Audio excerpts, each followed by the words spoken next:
अस्सलाम students, welcome back to my channel. आज मैं आपको 10th क्लास बायोलॉजी के चैप्टर 1 के इम्पॉर्टेंट क्वेश्चन आंसर्स बताऊंगी जो कि पेपर में आते हैं और वो इम्पॉर्टेंट भी होते हैं। और बहुत से बच्चों के पास नोट्स नहीं होते या फिर उन्हें नोट्स में से समझ नहीं आता, तो इसीलिए मैं आज क्वेश्चन आंसर्स बता रही हूँ। आप लोग को बुक से मार्क करवाऊँगी, तो आप लोग बुक खोल लें और इसका चैप्टर नंबर 1 भी खोल लें बुक का।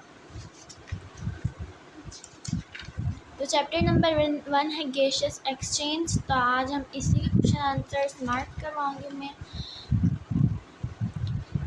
सबसे पहले आप लोग जब चैप्टर ओपन करेंगे तो ये चीज़ें जो होती हैं रीडिंग की होती हैं, तो आप लोग उसको रीड कर लीजिएगा। इम्पोर्टेंट डिफरेंस जो है इस चैप्टर में वो है फोटोसिंथेसिस एंड रेस्पिरेशन, और बाकी मैं आपको आगे बताऊंगी। तो ये वाले जो डिफरेंसेस हैं ये इम्पोर्टेंट है, ये आपने लर्न करना है।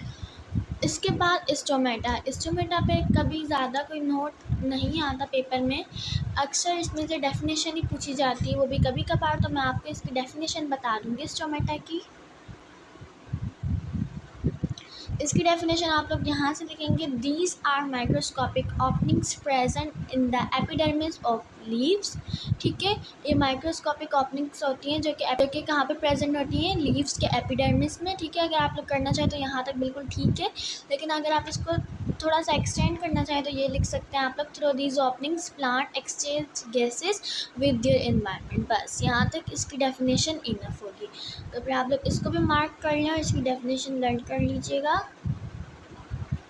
के बाद हम आगे चलेंगे तो ये चीज़ें आप लोग सारी छोड़ दें, कभी पूछी नहीं जाती एग्ज़ाम में। ये चीज़ें आप लोग MCQs के लिए पढ़ लीजिएगा। वैसे ये जो टेबल्स वगैरह होते हैं ये इम्पोर्टेंट होते हैं, बाकी ये सब कुछ छोड़ दें।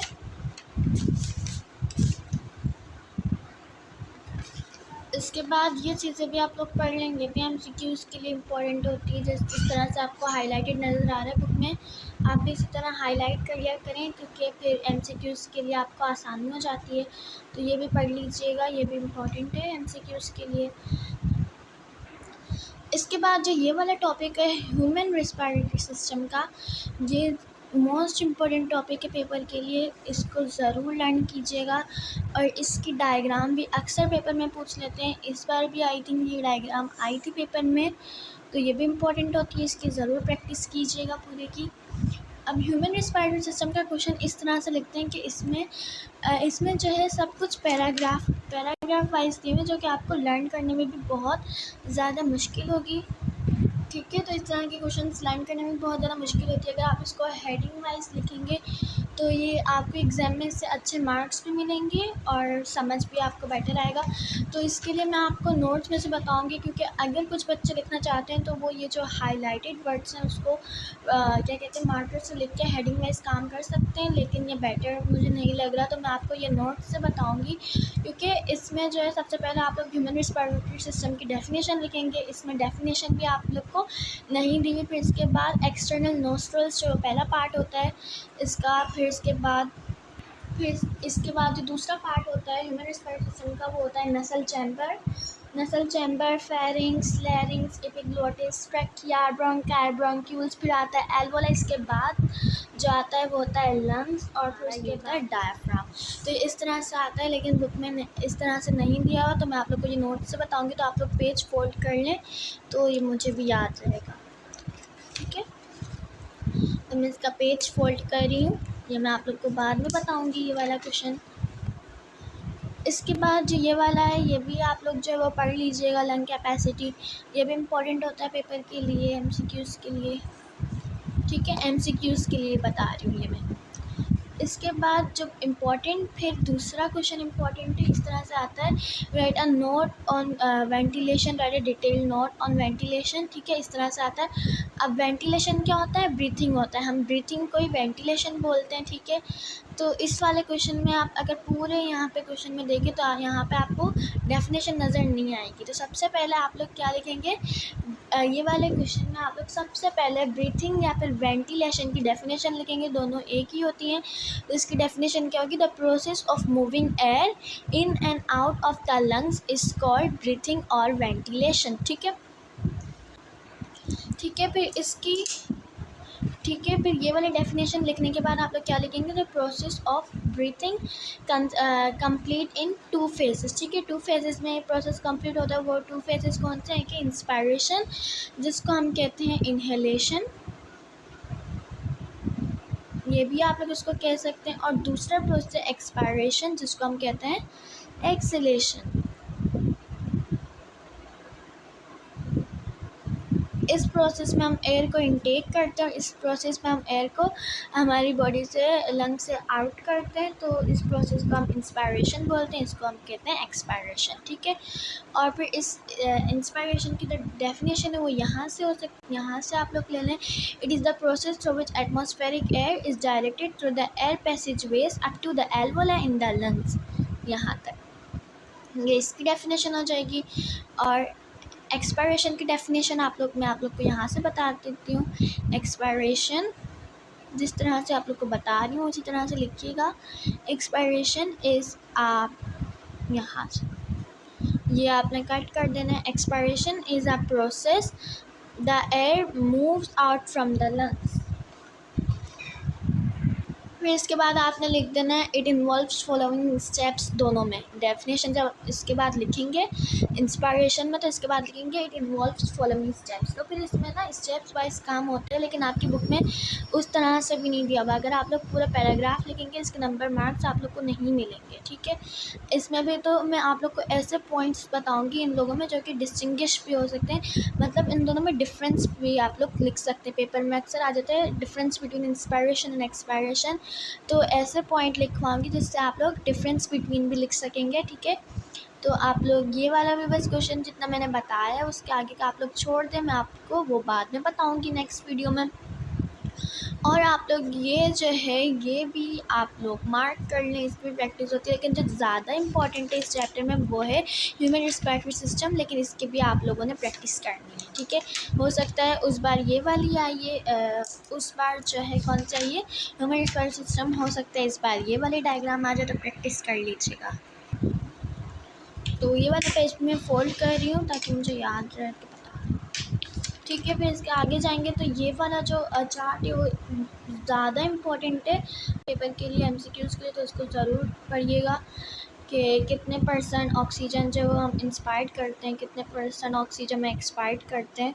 ठीक है, तो ये सारा देख लीजिएगा और फिर ये सारे तो स्किप कर दें। और फिर इस पैराग्राफ में एक डेफिनेशन है ऑक्सीजन डेप्थ की, जो कि इम्पोर्टेंट डेफिनेशन है इस चैप्टर में, तो मैं आप लोग को बता देती हूँ। इसको आप लोग मार्क करें यहाँ से यहाँ तक। The breaking down of lactic acid requires additional amount of oxygen which is termed as oxygen depth. जब लैक्टिक एसिड ब्रेक डाउन होता है तो उसको रिक्वायर होता है एडिशनल अमाउंट ऑफ ऑक्सीजन, इसको हम कहते हैं ऑक्सीजन डेप्थ। ठीक है, तो ये इंपॉर्टेंट डेफिनेशन है, पढ़ लीजिएगा। और आर्टिफिशियल वेंटिलेटर पे अक्सर नोट आ जाते हैं पेपर में, तो ये आप लोग कर लें। इसकी पहले आप लोग डेफिनेशन लिखें। अ machine that works like lungs when patient natural breathing become difficult, इसको कहते हैं आर्टिफिशियल वेंटिलेटर, तो इसको यहाँ से मार्क करें। और फिर ये through this machine the oxygen rich air is directly supplied to the trachea through a tube inserted the mouth up to the wind pipe, और ये उसकी हो जाएगी वर्किंग। मैं जिस तरह से बता रही हूँ आप लोगों ने उसी तरह से हेडिंग वाइज काम करना है। ठीक है, तो ये हो गई वर्किंग। अब इसके आगे चलते हैं, इसके बाद आगे चलेंगे। इसके बाद एक और इम्पॉर्टेंट क्वेश्चन है जो डिटेल क्वेश्चन है, और ये कौन सा है, रिस्पायरेटरी डिसऑर्डर्स, तो इसको मार्क कर लेंगे, इम्पॉर्टेंट है। कभी कभार पेपर में जो है इसको नोट की तरह पूछ लेते हैं कि write a note on lung cancer, why asthma is characterize, write a note on pneumonia, तो इस तरह से भी आ सकता है पेपर में। तो सबसे पहला जो रिस्पायरेटरी डिसऑर्डर आपकी बुक में बताया है वो है ब्रोंकाइटिस। तो इसकी इसमें आप लोग सबसे पहले इसकी लिखेंगे डेफिनेशन। ठीक है, तो ब्रोंकाइटिस की डेफिनेशन क्या होगी, the inflammation of the air passageways is termed as bronchitis. ठीक है, इसको आप लोग मार्क करें। ये होगी डेफिनेशन। इसके बाद इट इज़ कॉज्ड इधर बाय स्मोकिंग और बाय सम बैक्टीरिया। इसकी कॉजेज़ क्या है, ये किससे कॉज हो सकता है, स्मोकिंग से और बैक्टीरिया से, तो ये हो गए कॉजेज़। ठीक है, ये कॉजेज़ हैं। और फिर it is characterized by cough, increase mucus secretion, shortness of breath and low fever. अब ये किससे कैरेक्टराइज किया जाता है? कफ से कैरेक्टराइज किया जाता है, म्यूकस सिक्रेशन से, shortness of breath and low fever से। तो इसको आप लोग सिम्टम्स लिखते हैं यहाँ पे, ठीक है। और फिर इसके बाद दूसरा रेस्पिरेटरी डिसऑर्डर है एम्फाइसीमा, ठीक है। इसकी definition, it is related to the progressive destruction to the alveoli due to long term exposure usually to the industrial pollutants. ये इसकी डेफिनेशन हो जाएगी। और फिर ये जो है इसके सिम्टम्स हो जाएंगे, मैं जल्दी बता रही हूँ ताकि वीडियो ज़्यादा बड़ी ना हो। और फिर ये क्या है, it causes cough with phlegm production, फिर इसको क्या बोलेंगे? कॉजेज। इससे क्या कॉज हो रही है? कफ कॉज हो रही है फैलम प्रोडक्शन के साथ। और फिर तीसरा जो रेस्पिरेटरी डिसऑर्डर है वो है नमोनिया, और इसकी डेफिनेशन क्या होगी? यहाँ से होगी, it is an infectious disease usually caused by special bacteria, viruses or fungi. In pneumonia the alveoli are infected so they may be filled with fluid or pus। तो यहाँ तक इसकी हो जाएगी डेफिनेशन, ठीक है। अब इसके सिम्टम्स क्या होते हैं? अब इसके सिम्टम्स में the patient suffers from fever, cough, chill and chest pain. तो ये इसके क्या हो गए? सिम्टम्स हो गए। और फिर ये कॉज किससे होता है? ऊपर डेफिनेशन में आप लोग को बता दिया है किससे कॉज होता है, ये वायरसेस और फंजाई या फिर बैक्टीरिया से। तो आप लोग लिखते हैं कॉजेज वायरसेस, फंजाई या फिर बैक्टीरिया, यहाँ पे जगह नहीं है, और बैक्टीरिया, ठीक है। तो आप लोग पूरी फुल वीडियो देखिएगा ताकि सही से समझ आए आप लोगों को। उसके बाद जो चौथा रेस्पिरेटरी डिसऑर्डर वो कौन सा है? एस्थमा। इसमें आप लोग क्या लिखेंगे? It is an inflammatory condition of Airways of lungs, ठीक है। अब एस्थमा किससे करेक्टराइज होता है? अब जिससे करेक्टराइज होता है उसको क्या कह देंगे हम? सिम्टम्स। यहाँ तक एक्सपायरेशन इन कफ तक आप लोग लिखे सिम्टम्स। और फिर asthma is an allergic response to smoke, to pollen, dust, smoke for feeders and number of other substances. अगर आप लोग इसके कॉजेज़ लिखना चाहते हैं तो यहाँ तक लिखें, लेकिन अगर आप इसको थोड़ा सा एक्सटेंड करना चाहते हैं तो ये पूरा यहाँ तक, इस पूरे यहाँ तक इसके कॉजेज़ आ सकते हैं। तो यहाँ पे आप लोग कॉजेज़ लिखें। इसके बाद एक रेस्पिरेटरी डिसऑर्डर रह गया जो कि है लंग कैंसर, और ये सबसे ज़्यादा इम्पॉर्टेंट है। तो इसकी डेफिनेशन आ जाएगी यहाँ से लेकर यहाँ तक, जी यहाँ तक इसकी डेफिनेशन लिखें लंग कैंसर की। फिर इसके बाद इसके सिम्टम्स क्या हो जाएंगे? The major signs and symptoms, आप लोग सिंपल यू लिख दीजिएगा। The symptoms of lung cancer are cough with blood, shortness of breath, repeated lung infection, weight loss, इस तरह से, ठीक है। अगर आपको इसमें से एक दो मुश्किल वर्ड लगते हैं तो आप लोग इसको हटा भी सकते हैं।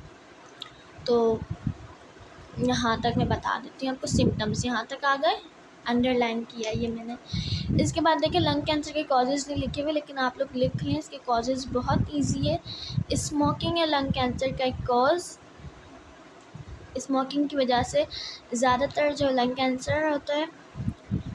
और एक होता है family history of lung cancer, मतलब अगर फैमिली में किसी को लंग कैंसर है तो हो सकता है किसी दूसरे फैमिली मेम्बर को भी।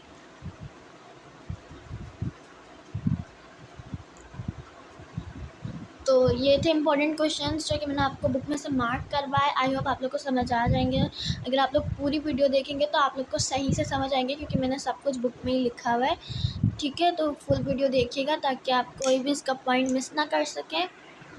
और अगर आपको ये वाला क्वेश्चन अभी भी समझ नहीं आया तो मैं ये वाला क्वेश्चन भी आपको बता दूंगी नेक्स्ट वीडियो में नोट्स से, जिसमें मैं आपको ट्रीटमेंट भी बताऊंगी, ठीक है। इन लोगों की ट्रीटमेंट से क्या होगा, आपकी एक एक हेडिंग ऐड हो जाएगी सब में, लेकिन आपका क्वेश्चन और अच्छा लगेगा, ठीक है। अगर आप लोग को इसकी ट्रीटमेंट भी चाहिए तो मुझे कमेंट में बताइएगा, तो मैं आप लोग को ये वाला क्वेश्चन भी बता दूँगी, ठीक है। तो मैं आप लोग को वो वाला क्वेश्चन भी बता दूँगी। हमें शॉर्ट क्वेश्चंस चाहिए वाले इंशाल्लाह आपको नेक्स्ट वीडियो में बताऊंगी, ठीक है। किसके साथ बताऊंगी, वेंटिलेशन का जो क्वेश्चन है उसके साथ, और ह्यूमन रिस्पिरेटरी सिस्टम का क्वेश्चन जब मैं आपको पूरा क्या कहते हैं हेडिंग वाइज बताऊंगी तो मैं उसके साथ ही आप लोग को बता दूंगी ये वाले शॉर्ट क्वेश्चंस भी, ठीक है। और मैं सभी सब्जेक्ट में इसी तरह मार्क करवाऊंगी, तो जिन बच्चों के पास नोट्स नहीं है उनके लिए ज़्यादा हेल्पफुल होगा, ठीक है। तो वीडियो को ज़रूर लाइक कर दीजिएगा और चैनल को सब्सक्राइब कर दीजिएगा। मिलते हैं नेक्स्ट वीडियो में, जब तक के लिए अल्लाह हाफिज़।